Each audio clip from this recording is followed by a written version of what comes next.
Damjan, tako kot ste pričakovali, sila, težko in pa naporno srečanje, kako je stekla igra šele v drugem polčasu, vsaj približno tako, kot ste si želeli?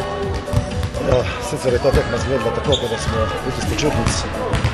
Vendar nismo bili cele dneve, cele prazne v tej dvorani. Napad kljub temu ni funkcioniral in smo bili večji del tekme podeljeni. Mislim, pa zadnja četrtina, ko smo tekmo obrnili, prepolavili svoje do konca.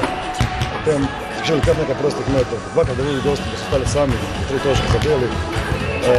Skoraj do podaljška, en prosti met Sadi Bašića in potem pretrefna žoga.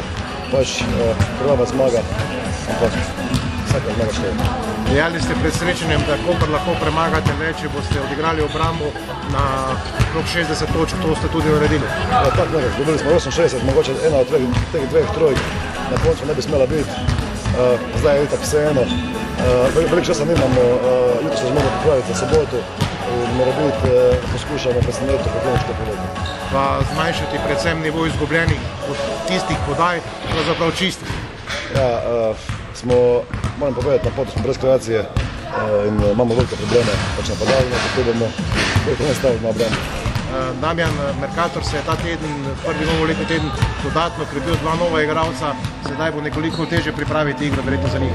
Ja, po mojih poizvedbah je samo en novi igralec, torej Jokić, medtem ko je Glavaš še ni podpisal.